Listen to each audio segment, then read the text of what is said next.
پر کیسے گئے اس کا پورا تذکرہ آج ہم کرتے ہیں جتنا بھی وقت میں گنجائش ہوگی، اس لیے کہ محفل کے اختتام پر جو ہے وہ ذکر اور دعا بھی، جیسے کہ ہر جمعرات کو یہاں ذکر ہوتا ہے تو مختصر ذکر، اور پھر انشاءاللہ چونکہ آج شب معراج ہے، بڑی مبارک رات ہے، تو دعا بھی انشاءاللہ ہم آج کریں گے۔ آج خصوصی دعا کی رات ہے، قبولیت کی رات ہے، اور چونکہ آج معراج اور شب جمعہ دونوں ایک ساتھ ہو گئے ہیں۔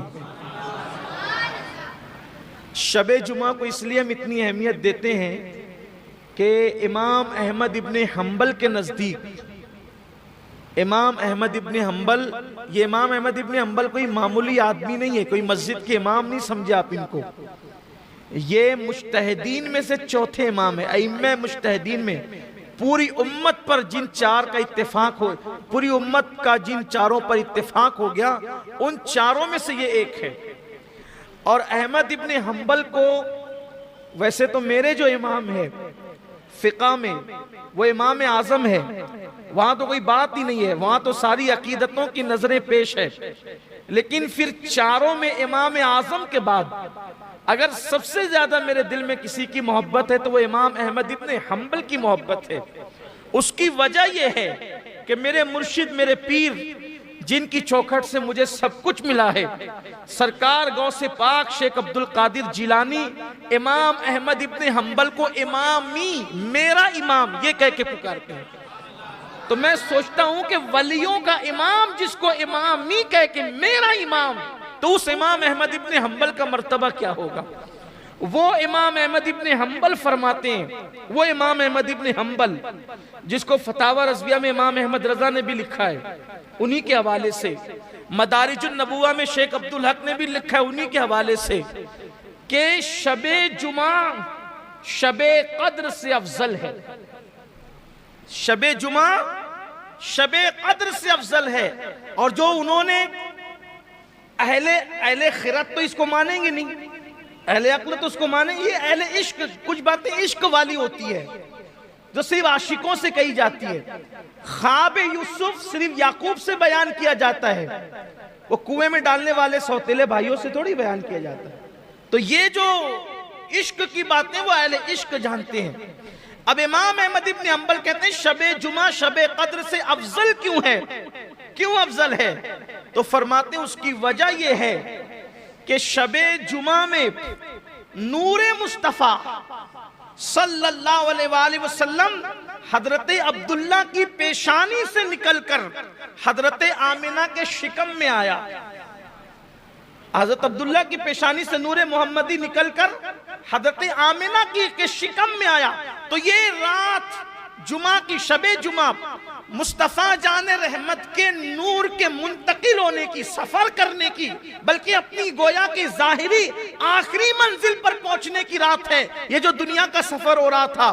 تو یہ رات شب قدر سے افضل ہوئی کیونکہ قدر میں قرآن آتا ہے، اور شب جمعہ میں صاحب قرآن کا نور منتقل ہوتا ہے۔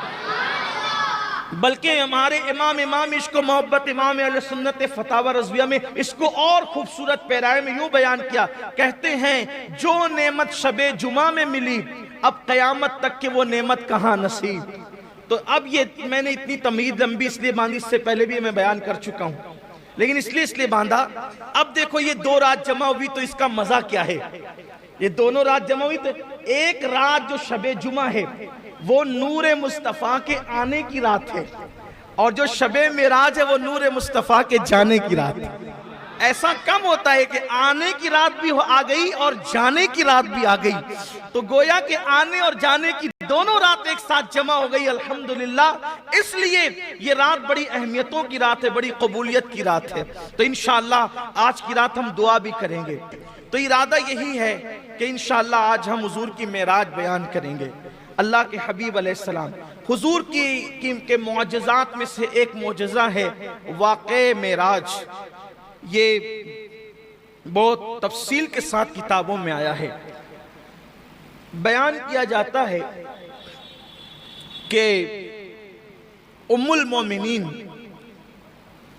حضرت خدیجۃ الکبریٰ رضی اللہ تعالیٰ عنہ کا وصال ہو گیا۔ حضور کے مشفق و مہربان چچا حضرت ابو طالب کا بھی وصال ہو گیا۔ یہ دونوں مشفق و مہربان ہستیاں دنیا سے کوچ کر گئی، کیونکہ یہ دونوں حضور علیہ السلام کو تسلیاں دیتے تھے حادثات پر، کفار کے دل دکھانے پر۔ حضور علیہ السلام کو کفار جو تکلیف پہنچاتے تھے، یہ دونوں بڑے مشفق و مہربان تھے۔ اب ہوا یہ کہ دونوں ہستیاں وصال کر گئی۔ حضور علیہ السلام نے ان دونوں کے وصال کے سال کو عام الحزن قرار دیا، یعنی یہ پورا سال غم کا سال۔ کسی کی بھی میت پر 3 دن سے زیادہ سوگ نہیں ہو سکتا، لیکن یہ دونوں ہستیوں کے انتقال کے پورے سال کو حضور نے عام الحزن غم کا سال قرار دیا۔ جس نبی کے صدقے میں خوشیوں کی خیرات کائنات کو نصیب ہوتی ہے، آخر یہ دونوں حضور کے لیے کتنے اہم رہے ہوں گے، دونوں حضور کے لیے کتنے قیمتی رہے ہوں گے کہ اللہ کے رسول علیہ السلام نے دونوں کے وصال کے سال کو غم اور عام الحزن کا سال قرار دیا۔ بہرحال اب جب اماں خدیجہ بھی وصال فرما گئی اور حضرت ابو طالب جو کہ مکہ المکرمہ کے سردار تھے، کعبے کے متولی تھے، اور ان کی موجودگی میں کفار ناہنجار حضور علیہ السلام کو بہت زیادہ کھل کر کے اذیت اور تکلیف دینے کی ہمت نہیں کرتے تھے، یا اگر وہ دیتے بھی تھے اذیت اور تکلیف تو جناب ابو طالب بیچ میں رکاوٹ بن جاتے تھے، آڑ بننے کی کوشش کرتے تھے اور تسلیاں بھی دیتے تھے۔ لیکن اب ان کی ایذا رسانیاں اور بڑھی اور اب وہ بے لگام ہوئے، اب ان کے لیے کوئی رکاوٹ نہ رہی، تو حضور اکرم صلی اللہ علیہ وآلہ وسلم کو انہوں نے تکلیف اور اذیت زیادہ کر دی۔ حضور علیہ السلام ان کے دکھوں سے، ان کی تکلیفوں سے بے چین اور بے قرار ہو کر اپنی چچازاد بہن حضرت سیدہ ام ہانی بنت حضرت ابو طالب اور حضرت علی پاک کی سگی بہن، ان کے گھر میں اللہ کے رسول علیہ السلام آرام کے لیے تشریف لائے۔ حضرت سیدہ ام ہانی رضی اللہ تعالیٰ عنہ، ان کا مکان کچھ دنوں پہلے تک حرم کے اندر تھا، مسجد کے اندر تھا، کیونکہ جب حرم کی توسیع کی گئی تو مکانات کو اندر کر لیا گیا، تو ان کا مکان بھی اندر آ گیا۔ تو اللہ کے حبیب علیہ السلام آرام فرما رہے ہیں، اور وہ رجب المرجب کی 26 تاریخ کا سورج غروب ہو چکا ہے اور 27ویں تاریخ طلوع ہو چکی ہے۔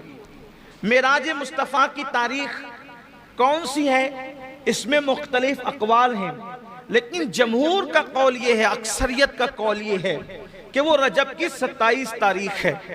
آج مجھے واٹس ایپ پر ایک مفتی صاحب کا فتویٰ بھی پڑھنے کو ملا، حالانکہ میں زیادہ اہمیت نہیں دیتا ایسے لوگوں کو، لیکن چونکہ صرف 2 جملوں میں کہ لوگوں کو اس کی غلط فہمی کا ازالہ ہو جائے، یہ اس میں لکھا تھا کہ کسی حدیث سے ثابت نہیں ہے کہ معراج 27ویں رجب کو بھی، بلکہ یہاں تک مفتی صاحب نے لکھ دیا کہ کسی ضعیف سے ضعیف حدیث سے بھی ثابت نہیں ہے کہ معراج 27ویں رجب کو بھی۔ میں کہتا ہوں مفتی صاحب، اگر آپ کا مطالعہ اتنا قلیل ہے، پہلی بات تو کہ آپ کو کوئی ضعیف سے ضعیف حدیث ہی نہیں ملی، تو کم سے کم ہم معراج پڑھنے والوں سے ہی مشورہ کر لیتے لکھنے سے پہلے، کہ آپ کو ہم بتا دیتے، آپ کو بتا دیتے ہم کہ اکثر لوگوں نے لکھا، چلیں ہماری طرف نہیں آتے، آپ اپنے گھر کی کتابیں پڑھ لیتے، تو آپ کو کم سے کم جو ہے وہ یہ معلومات ہو جانی چاہیے تھی۔ اب میری طبیعت یہ سب باتیں کرنے کا جی نہیں چاہتا، کیونکہ برسوں پہلے 50 مرتبہ جواب دیا جا چکا ہے، پھر بھی بات بار بار وہی ریپیٹ کر کے لاتے ہیں، تکلیف ہوتی ہے۔ امت کہاں جا رہی ہے، قوم کے حالات کیا ہیں، بس انہیں انتشاری کی پڑی ہے، ثابت نہیں۔ اچھا میں ایک بات کہتا ہوں، صرف حجت قائم کرنے کے لیے، آپ کہتے ہو کہ 27 رجب کو معراج نہیں ہے، کسی ضعیف حدیث میں بھی یہ بات موجود نہیں ہے، میں صرف اتنا کہہ دیتا ہوں، سبحان الذی اسری بعبدہ لیلا من المسجد الحرام الی المسجد الاقصی الذی بارکنا حولہ لنریہ من آیاتنا انہ هو السمیع البصیر۔ اس کا مطلب کیا ہے؟ قرآن